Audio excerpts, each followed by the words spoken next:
Sir. Twice.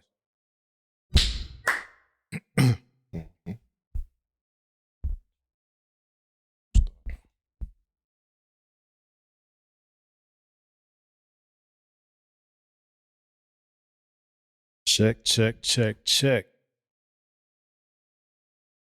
Oh, good.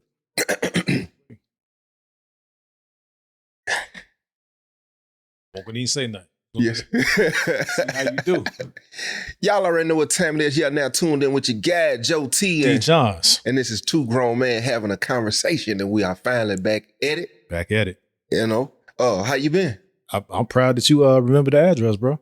Oh, yeah, I didn't even have to cut the GPS on. Oh, you got the car drove, man. Nah, I ain't forget my way. I'm doing good, man. It's good to see you, bro. Like I said, when you came in, this is it. Yeah. Let's get to it, man. we really ain't had no pre-gaming. Yeah, how you been though? Man, life been good, man. Had to do some reset. Yeah. You know, readjust. Oh, I'm gonna get to that. For sure. We're gonna see what you're gonna say today. Oh, most definitely, man. We gonna see. Had to dial back, put some things in perspective. Yeah. Focus on things that were important. Looking at what I want my future to really look like. You know what I'm saying? 38? In December. Yeah. About that time? Yeah, about that time, man. Really. And really dealing with myself about, certain things. Because the future of being 38 and God willing going my 40s and 50s, and looking at the world how it is today and what's going on, like you gotta get secure and get out the way. Out the way. Seriously. Out the way. Seriously. I'm 46 and I remember 38, 39, 40. I know I said it on other podcasts, but 40 is when I stopped walking past the mirror. Took that long stare and addressed what I saw. Yeah. A lot of things were out of whack. Externally looking successful in a lot of different phases. Money was money in. My dependence on God was really low. Really low. Then he had to clear some things out. Here we are. Yeah. So, and that's always a blessing, man, to clear some things out. Yeah. And still, staying in touch with what's important. Sure. Because in them transitions, man, people look at it a certain way and it's like, man, hey, I'm trying to serve those who serve me and make sure the reciprocation is there. Make sure my time and energy ain't just all over the place. It's interesting you said that because at 38, 39, I definitely still cared about what people, I cared about the perception that I was trying to publish. Yeah. Yeah. And only recently shedded that within the last couple of years, honestly. Yeah. And I don't know that was my choice. It was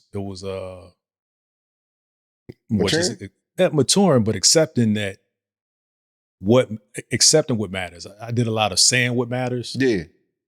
And that's great. If you say it enough, you'll believe it. And I don't think that I was fronting at any time, but when your world get rocked and things get shaky, what matters most either has to matter most or you drift further into the abyss. I'm gonna tell you another thing that kind of woke me up to that. Being older, gaining wisdom, and paying attention to things people really give their attention to on the internet. The louder conversations are shocking to me because of what's being talked about or who. There is no substance in what the masses of people are really discussing. There's no solutions. We're discussing celebrities who are multimillionaires who do not care to really give back. Yeah. Donating in charity is a PR move. It's not really helping the people. You done something, gave something away. No institution, nothing to really fish and feed the people. LeBron's done it. Snoop's done it.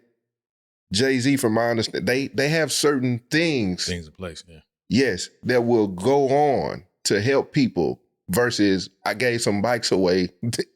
I bought some backpacks. I gave $100,000 to this, But you're really surprised that the masses are to an extent, with some of them, I do be surprised. I don't know why, bro. I tell you why. It's my love for our people. Yeah. And you want more for. Yeah. And in my heart, I know what I would do. You give me a $60 million check. It's no way I'm buying a $300,000 watch first, $250,000 on my neck. And I could have went and took $500,000 and bought some land and put a compound on it to first start with my family who probably need to save some money. Well, hold on. Let's pull that a little bit. Okay. Because you say that now, and my challenge is you've had some degree of gradual success to coming to a more comfortable place than you do before. Right. Financially, maturity and all of that. To go from where you were, boo on the porch, to 60 million. Mm-hmm. That 300,000 ain't flying at that point? On the watch? Yeah. Oh, no. Never. Oh, no. Okay. Oh, no. That's mind blowing to me to actually give $300,000 for a timepiece. Yeah. But when you've never had a concept of money and now you're under the impression that you have more money than you could ever spend because that's what it looks like, from nothing to 60 million or whatever, to 5 million. It looks like an infinite source. So that 300 compared to infinity, somehow you can rationalize that. Some people. Yeah. And see, I think, and going back to the conversations I watch people have, our culture values, glorifies those things not in the right for sure context of the posture of the heart. There's no context for that. Right. You're doing it more so you never had it. You just blew the money. Yeah. I think, and I'm not making light that it's pushed on you. And you can't get away from it. It's not like you woke up and of your own volition decided to be away. Right. And I pay attention to multimillionaires because I don't just pay attention to our millionaires. Yeah. I know white millionaires. Right. They really got it. Here. Yeah. Walk by them casual as ever. Yeah. Comfortable, family comfortable, kids comfortable. Not saying that ours don't, but I put that kind of stuff on. It's a target on my back as well. Yeah. Yeah, I could die for this 300 a milli. Yeah. You know what I'm saying? That's one thing, man. I never value jewelry ever. Like my parents still don't wear it. Like, very conservative religion we grew up in. Today, more people wear it. Things have evolved. But at the time, at my most impressionable stage, that they don't even wear wedding rings. So that was never a draw. It was never a big flashy car. For me, what I found out that scratched the itch for me was when I got to a place when I knew I could have it. And let me qualify that because most people assume or most people equate being qualified for the loan as being able to afford it, which I have later learned that a loan really means you can't afford it. Unless there's some other opportunity where you're gaining more money on the loan that you took. But essentially, if you need 5 years to pay the car, as most of us do, can you really afford it? That's a good question. The question is, how often can you make the payment over this time? So and this has evolved me. Because before, thank God I got more of my priorities in order before my money grew in corporate.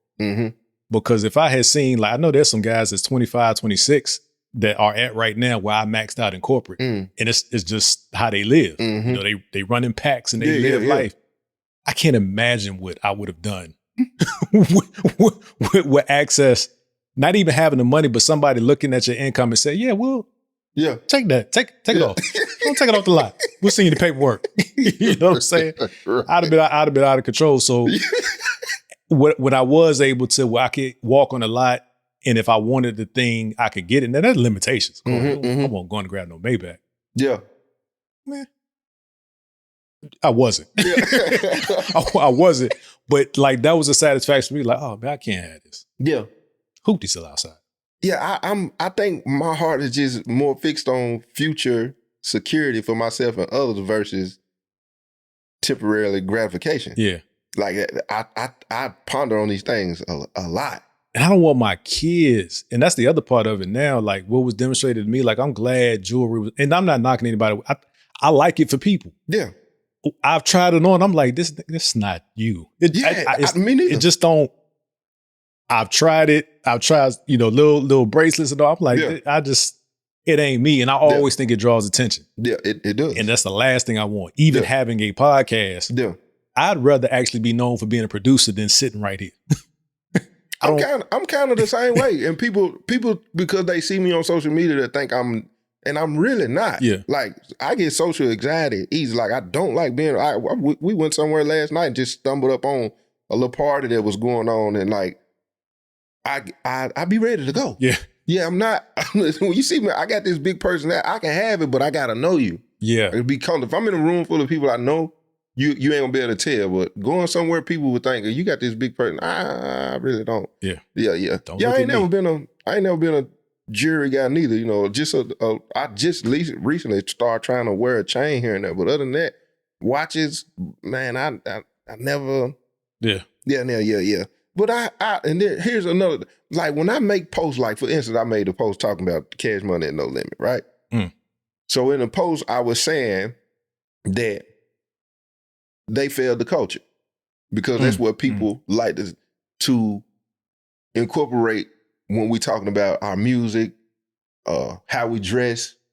I mean, Birdman got on stage and said, I started this stunt. I was the first NIGGA to put tattoos on my face. Yeah.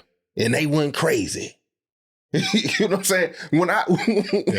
When I listen to these things and then I speak against what they saying, and masses of black people come out and chastise me and say I'm a crazy and I'm a coon and you tripping. And I'm like, bro, when you look at that stage, you got two groups of people, at least maybe 25 people together between No Limit and Cash Money. Yeah. We're talking billions, probably. Yeah. Birdman alone, a B. P alone, a B. Yeah. Including everybody else since the 90s. Yeah. When you look at this and you see majority of them turn into junkies, went to jail, did that. Not saying that everybody ain't got their path that they go through, their journey and things happen. Yeah. I'm saying we're looking continuously at a culture of people in and out of jail, turning into junkies, wasting money. Again, no institutions. Yeah. So when I ask, I say, they failed the culture. How? They such and such. Bro, they talked about drugs, murder, degrading our women. And murder. Yeah. and more murder. And murder. And committed murder. Yeah. People died to the culture movement. And I'm saying, out of all this money, where the businesses at? Where the land at? Where's the schools at? Where's the banks at? What do we be thinking when we come out of this stuff that we say we tired of living and going through, when we got all of these athletes, entertainers, and musicians who have made it out that have not done anything to help sustain the Black community, the amount of love that has been shown to you, buying tickets, buying merch, showing up, doing all the things to help you also reach that level of success. Yeah. Where is the real give back?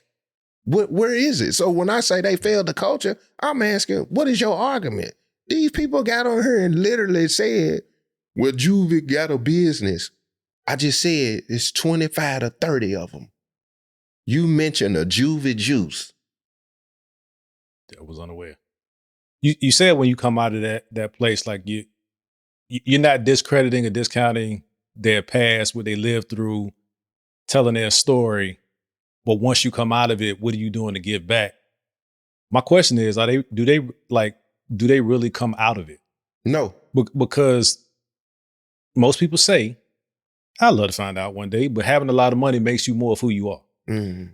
So again, it's that point at which when you amass the wealth, what mind frame you're in, the fact that you amass the wealth doesn't mean that your mind immediately changed. So you have to be somebody that wants to seek that change, whether the wealth was there or not. Like you would have to make a dedicated decision to be on that path, regardless of your resources, for that to even matter. Mm-hmm.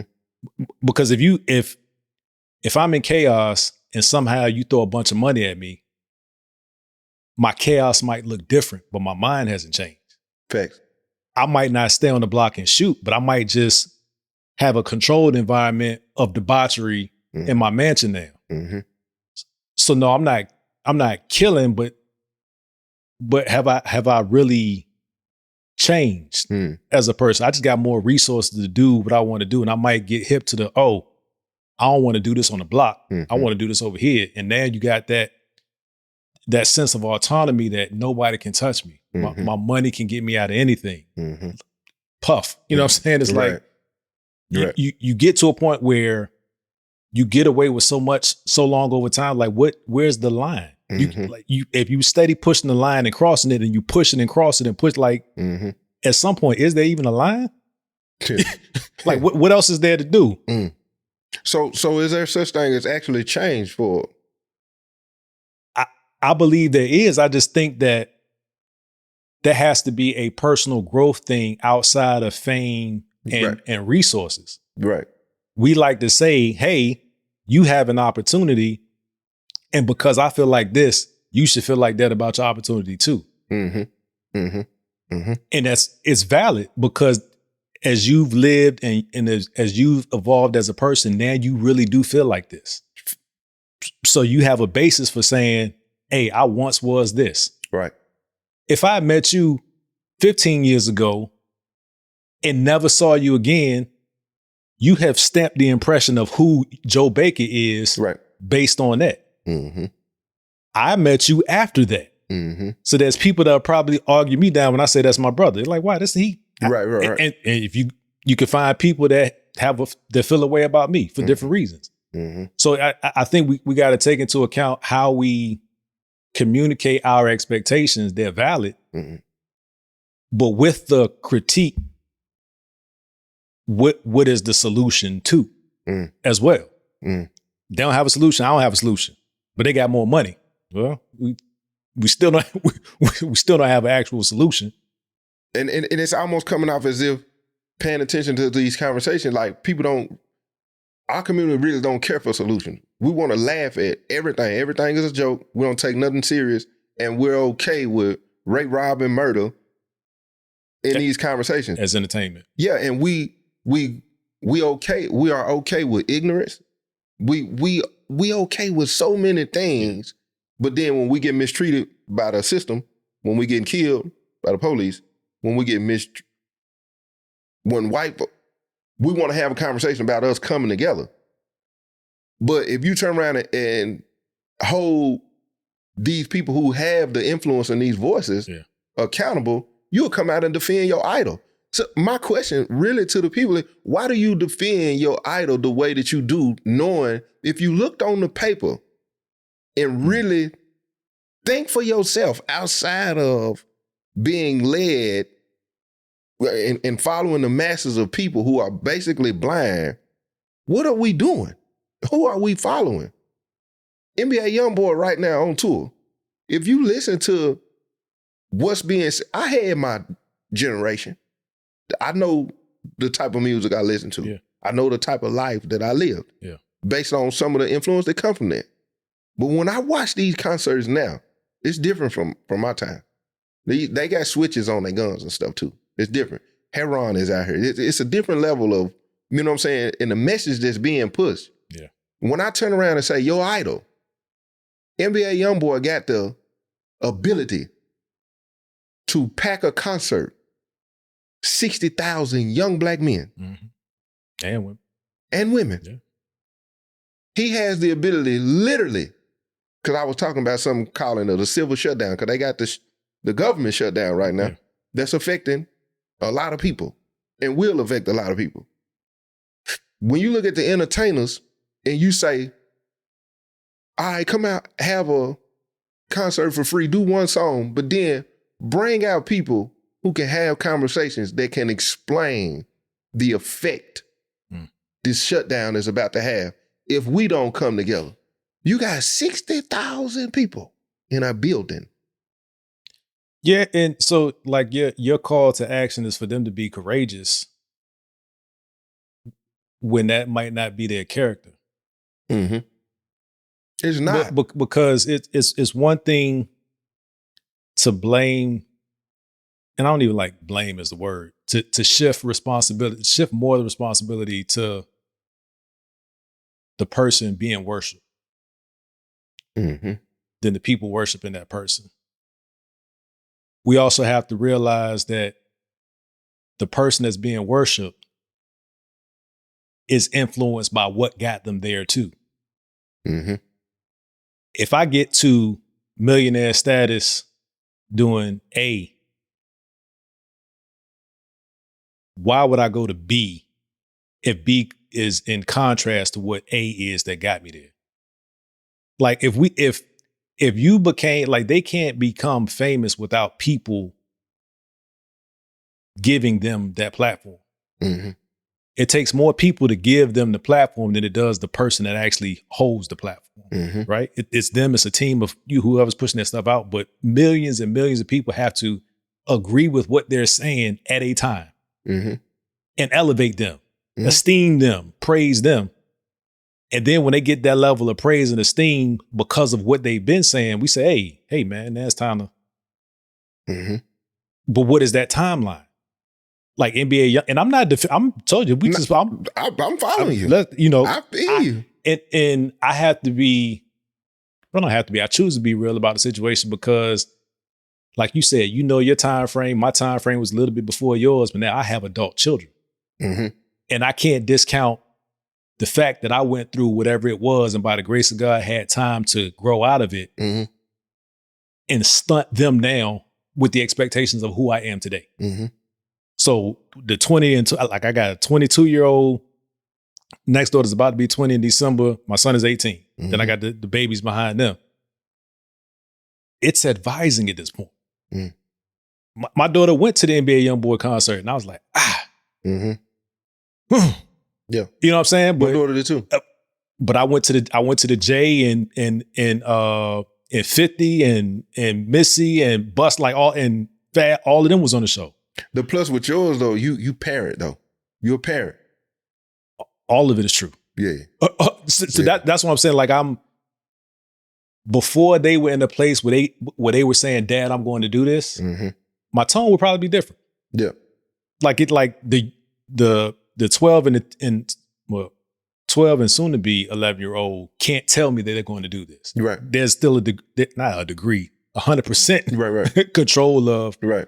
Nah. Yeah. But when you have adults, it's like you start looking at things like, okay, how can I still give them the message that in a way that it'll resonate and also understand that I went through a thing that I had to get through. So I guess my point is, people that have the platform, my expectation of them changing their platform for the good of all of the people that elevated it to that platform, unrealistic. It almost seems like they're alienating what got them there. Yeah, and that's selfish, and that's why I call them idols. They're your idols, and people don't see that how conditioned and controlled they are. They don't see that the road and the path that they taking them down is insane. Yeah. They also can't see that you're constantly making these people super duper successful and super duper rich, and they have no care for your well-being at all. So when I say, if they have the ability to grab your mind Mm-hmm.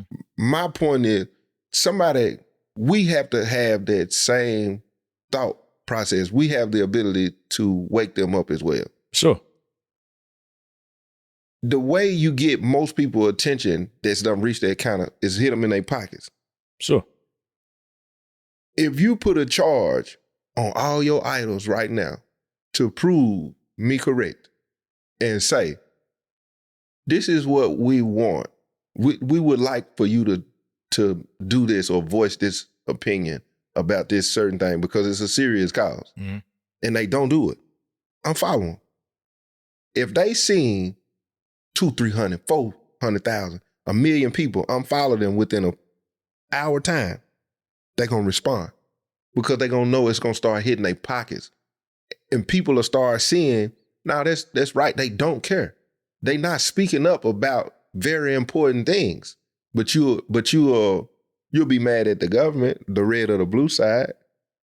Yeah, I hear what you're saying.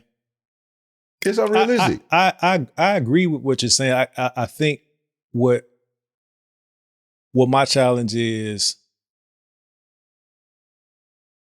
hitting them in their pockets just becomes the methodology to sway in whatever direction. Mm-hmm. And whatever that flavor of the month is, that's how you do it. Mm-hmm. So it still matters like who's picking the flavor, mm-hmm. because it's really not changing. It's changing a temporary message and sound bites that are going out because of a reaction to a thing. Like for me, unpopular take. And it's something I keep saying I'm a researcher, but I don't know when DEI became a thing, right? In terms of law and expectation. I think when Obama was in office. So whenever around that in that 4 period, it was I think when they came in. Okay. I'm gonna get the information for me because it's something I've been thinking through and I don't have the full explanation of it. But if you think in terms of companies that were serving the community, companies that were in business before DEI mandates came in place, right? When the law changed, the companies adjusted to the law. Right. Now it looks like the companies care about DEI. Right. The companies cared about complying with the law. Right? Mm-hmm. We bought into these companies care about us because of DEI, but possibly DEI was implemented as a condition of them following the law. The law. The law changed. Business follows the law. We up in arms because they followed the law, or because they no longer care about us. They cared about the brand. Right. And the money. Right. So for me, it's never about attaching my emotion to what a business does or what a person does as a public figure as it relates to it resonating with where I am in any aspect, spiritually, like in any aspect. I guess I just have a detach, and maybe that's, I don't know if it's because I'm jaded. I just never felt that way. Like I was the biggest Jay-Z fan, but I didn't wear Reeboks. So when the S-Stars came out, I said, man, if they was Nike. Yeah. Allen Iverson is from down the street from where I'm from. Yeah. Man, if he, why he signed with Reebok? Yeah. Foolish. Yeah. And I'm foolish. Yeah. Like I'm like that to a fault. And I'm admitting it. Yeah. But what I'm saying is I've never had that. I guess my sheepdom only went so far. And I think we need to address more of the sheep. Because these people aren't shepherds. They're just more popular sheep. Sheep with more influence because they're following a path to the money. Yeah, it's all sad, man, watching, how easy it is to continue to be misled. Willfully. Yeah. And in the same breath, you'll act like you're so intelligent, so wise, and got so many answers to life and what's important and what's not important. And the whole time you're a fool. You know what I find in the comments most often? Is that people don't really have answers, they have responses. That's all they want. They have responses to defend why they are the way they are. Yeah. Even if they know who they are is a product of a failed environment. Yeah. It's so many people who will defend what we have defined our culture. Yeah. Regardless of. I don't even know what the culture is. Man, they don't either. Yeah. But they know they cling to. When you look at majority of what you're calling the culture, we have become successful off the backs of ignorant Black people that has did nothing but talked about each other, got over on each other, sold dope to each other, murdered one another. Majority of the success stories all involve our culture harming each other to get to a level of success. And then we esteem those that we say got out of the culture after they done caused all of this destruction, and we honor them because they made it out of the culture. Like, that's insane to me. My platform, this is a part of it I can't stand. I'm honored for a murder case, for a body, because I went to prison for 10 years, because I've sold dope, I've shot people, I slept with multiple women, I had a child when I was 15 years old, I slept with older women when I lived with an older woman when I was 15 years old. People look at this thing and it's intriguing to a point of they want to hear what I have to say. Not saying my second chance, really my 100th chance, is not, I'm not due for it or deserve it because of, the change that I have made. But that's really why you here. You here based on I was a crazy man at one point. Most of the women that want it is on the basis of the toxicity of who I once was. Yeah. You can't even handle the substance I carry. Now you still want to cling on to that. That's why it's hard sometimes to make that pivot. Because this is why they came. This is how my success started. Me, because of my mindset and my relationship with God, I don't care nothing about the fall off. I learned to make the pivot and still work it. Yeah. And not just continue to use people and just lead sheep to the slaughter while I'm constantly climbing this mountain. So there's something I wanted to ask you. Mm-hmm. How often are you conflicted in putting out certain types of content? Because I don't know if we call this a new season, but oh yeah, for sure. We was on the first run. You talked about you fish. You know how to fish. Yeah, and I get it. And the way my mind works, it'll. But then, what if, infinitely. Mm-hmm. And it's like, what is it? What does it stop for you in terms of drawing people in, using certain things to draw people in with the intent of giving them what they actually need? Mm-hmm. But also it's like, if you want to minister to an alcoholic, you don't tell them to meet you at a bar. I'm not taking them there to drink. Right. But the bar's familiar to them. No, the bar is an illness, part of his illness form. So like you get what I'm saying? Like how do you frame it? Because I be struggling because of how I grew up and how much I deviated. And now I don't know if I'm coming back to center. I'm trying to find what my ministry is through my life as God is required. Mm-hmm. I know a few things that it's not. Mm-hmm.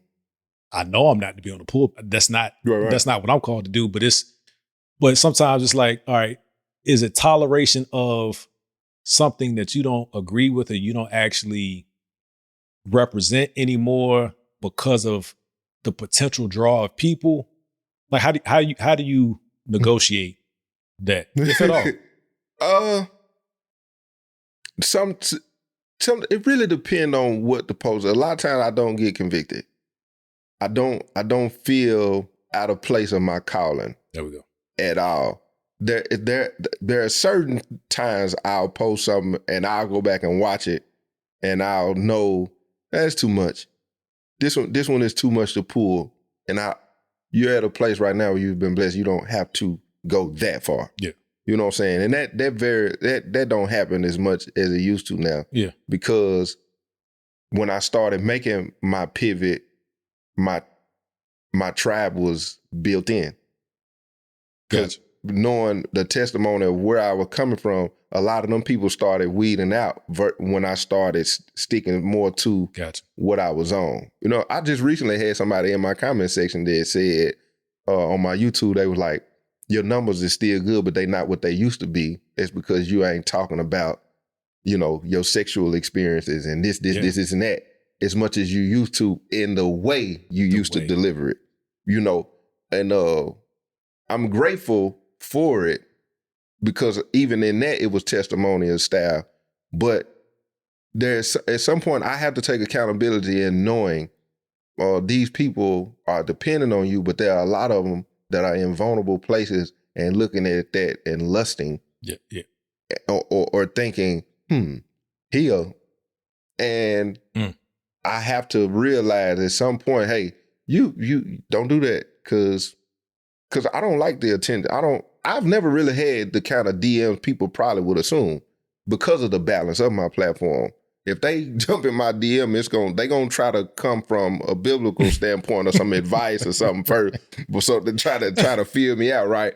But I don't get conviction as much as I used to because I'm kind of more on the positive end now. Every now and then, if I do post something like that, if I try to lead you to YouTube when you see the context of it, you go. You know what I'm saying? So that's kind of where I'm at. Do you think it's important for us to judge others' conviction?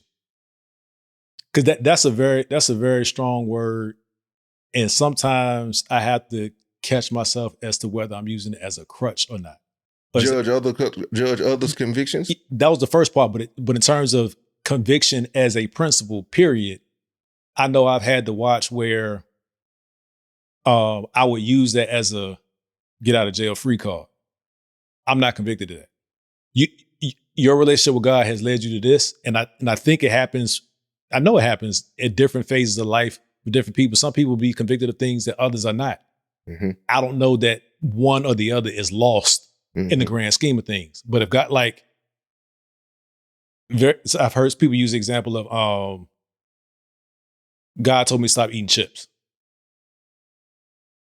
Right?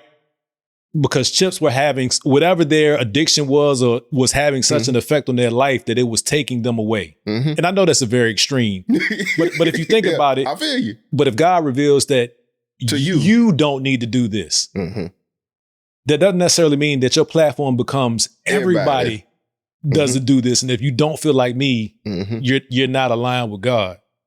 Right? So when you see people, and again, I'm not trying to become more accepting of others' actions because it's not in my house. It's not my thing to accept or to put a stop to, in my opinion. But not necessarily validating with trying to be I hate the word open-minded, trying to understand perspective and what can I gain from the contrast in our perspectives. Trusting other people's process? Not me. Oh, that too. Because if you look at Kirk Franklin is a popular one now.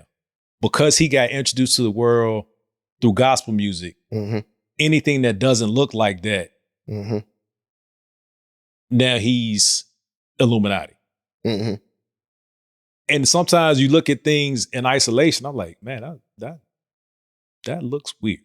Yeah. But then it's like and if you talk to him, he like you had your time for your story, like your retrospect. We're cool with retrospect stories. Yeah. I did this, I overcame, boom. We're not cool within the moment I'm struggling with this. Right. You get what I'm saying? Yeah. That's a loaded question because it's a lot of things. For one, iron sharpen iron. It's True. important. Yeah. I think you should pay attention to your close brothers and sisters, what their convictions.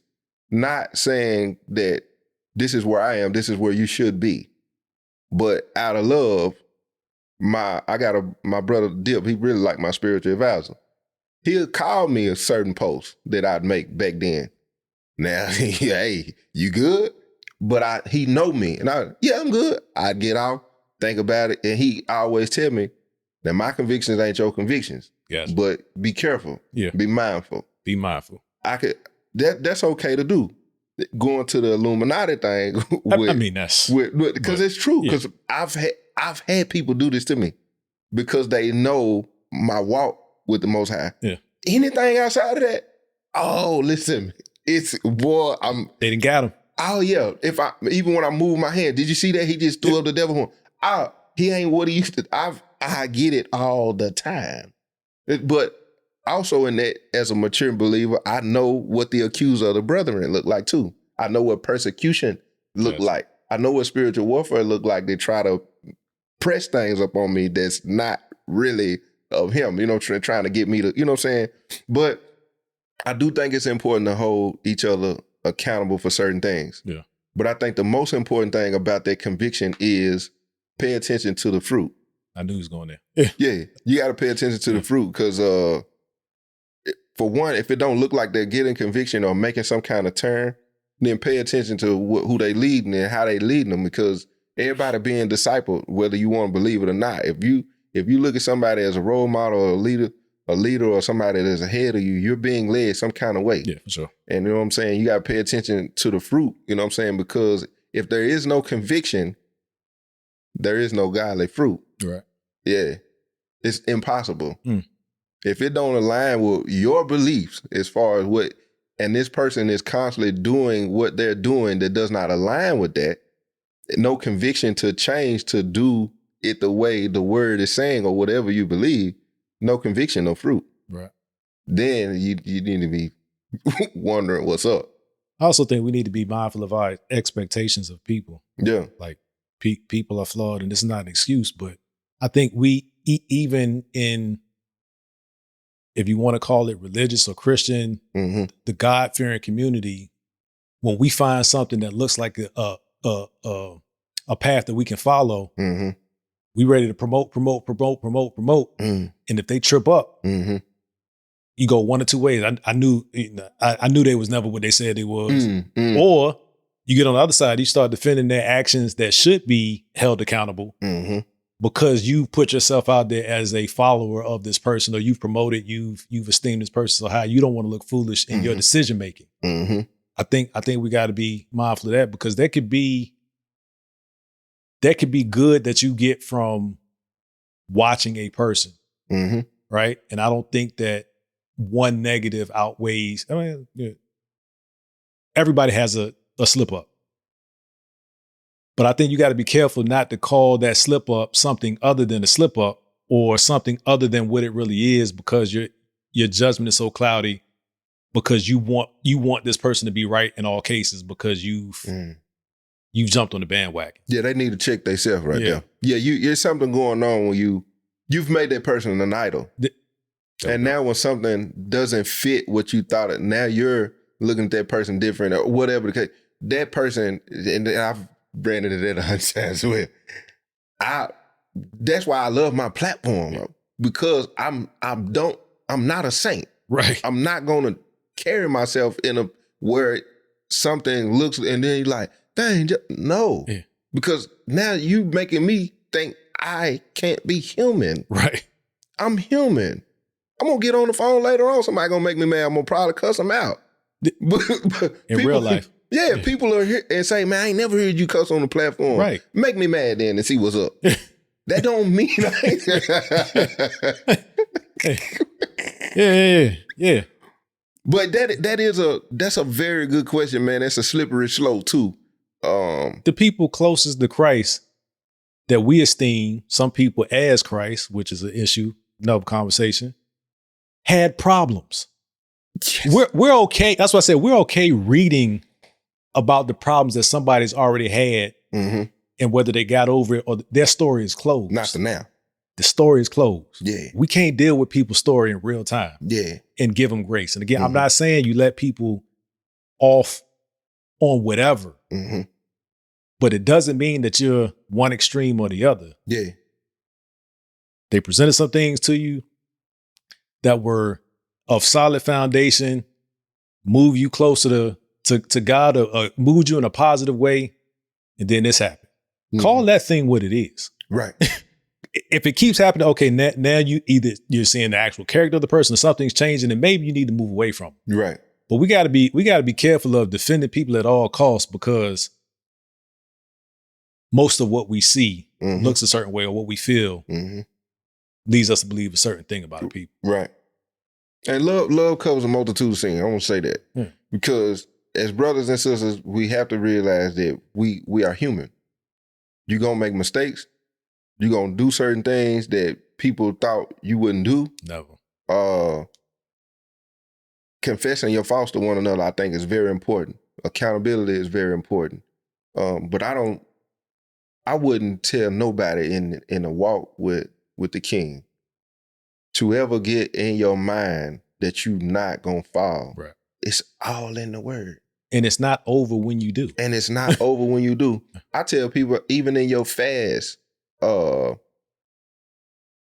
continue to press through. A lot of people will start a fast, make a small mistake and say, so I'm done. Yeah. I ain't even, no. Press on through. Yeah. Straighten it up and keep going, because you got to get out of the habit of beating up on yourself. And a lot of people miss out on their blessings that way too, because some people, they'll make you start moving as if your relationship with God is based on works. For sure. You want my relationship with human to be based on works as well. You want me to be performative, not human, not the man of the, you want me to check all the boxes.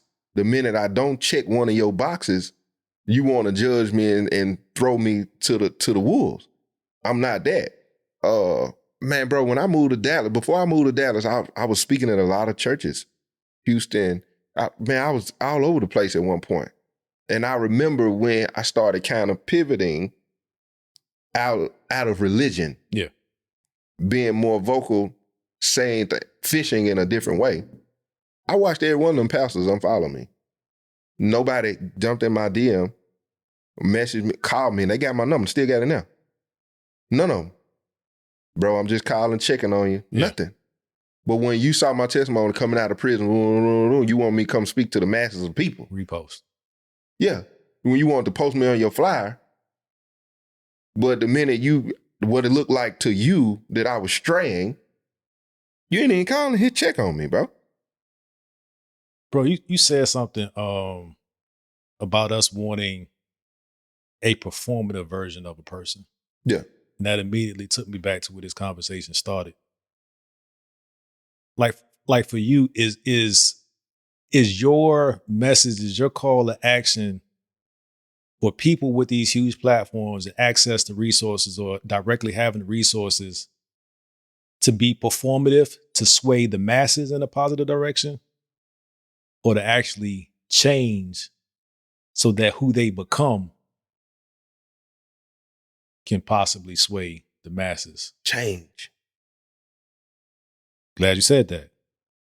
So what is the real expectation of people with platforms?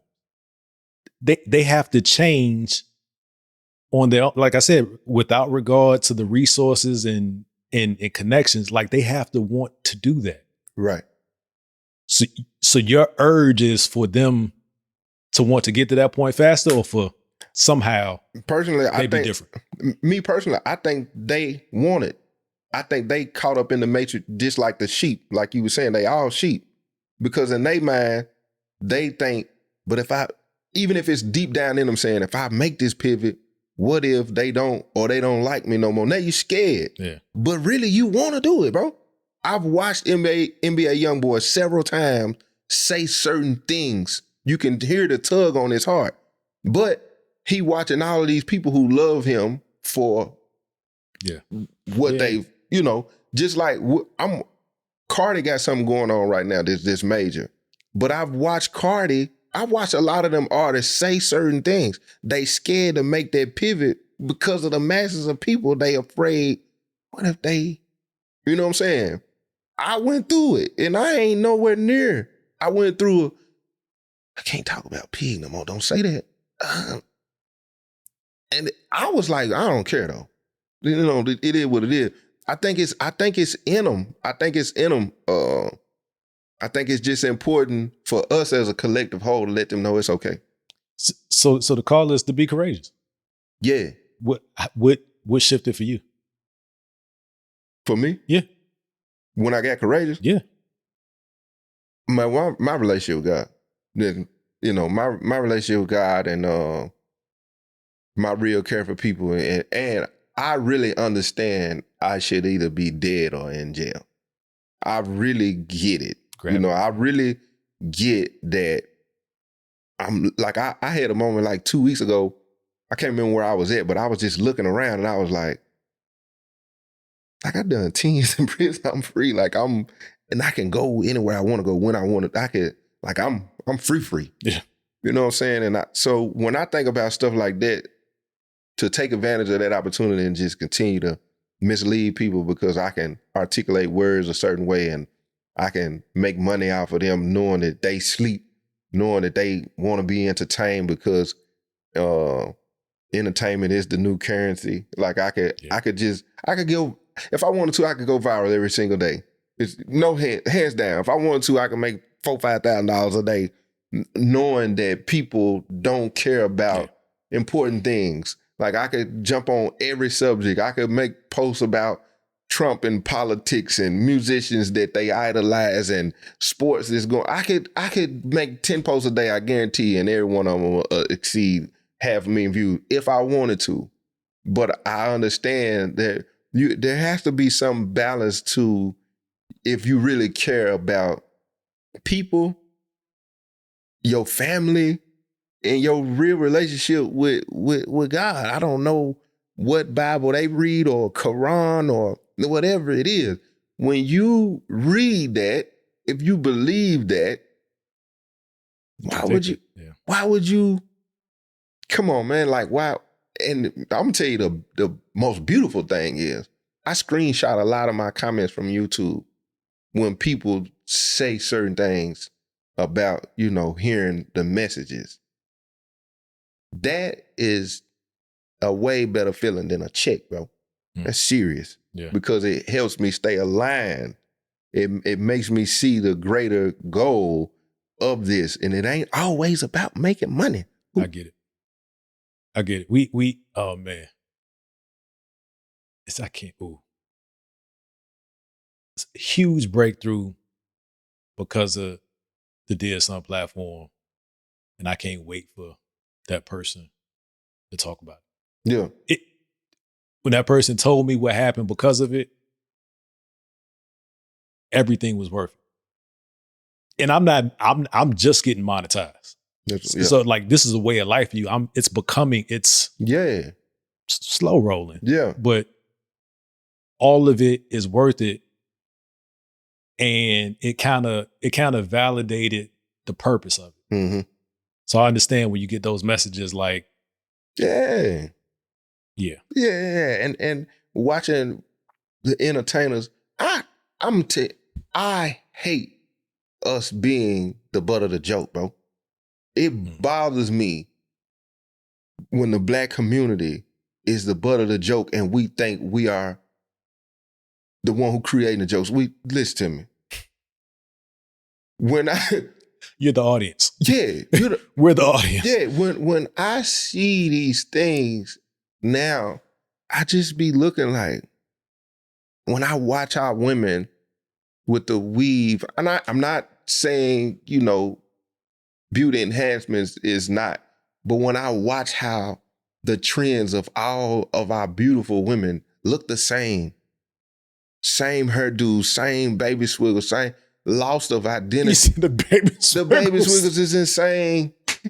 Like, come on, man. Like, Baby Swiggles. Yeah, when I watch the trends of... I do think there's an expiration date for that. I know y'all ain't asking. When you watch the body modifications, when I see our women, the way...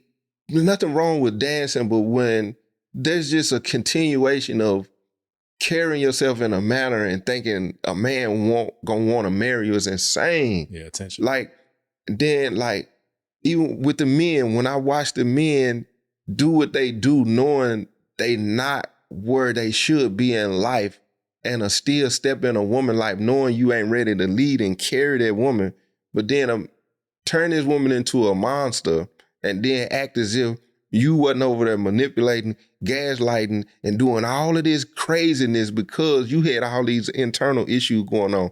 Or you out here overdressed, got on $2,500 worth of clothes, riding in a car that you can barely pay for, and probably got a roommate. No, and then we out every weekend as if and you were supposed to say last night was a movie. Your whole life is fraudulent, homie. Your whole life is a lie. Nothing has been a movie. You have no idea. Look at if you sit on set and watch the work that goes into really creating a movie versus watching it, and then when you hear somebody say last night was a movie, bro, come on, that's insane to even really think that, because you ain't even put in no work. The only thing you did was buy an overpriced bottle of Don Julio, bought a section that y'all went in a collective to get a section that was $750. You bought a $580 Don Julio bottle that cost $45 in the store.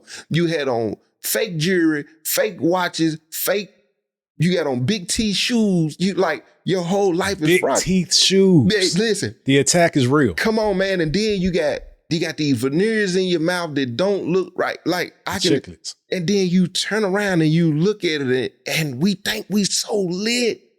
And we so lost. I'm talking about don't know nothing about finances, saving. I've seen a post the other day. Somebody said something about Trump. It was a complete lie. And I responded, they didn't say nothing.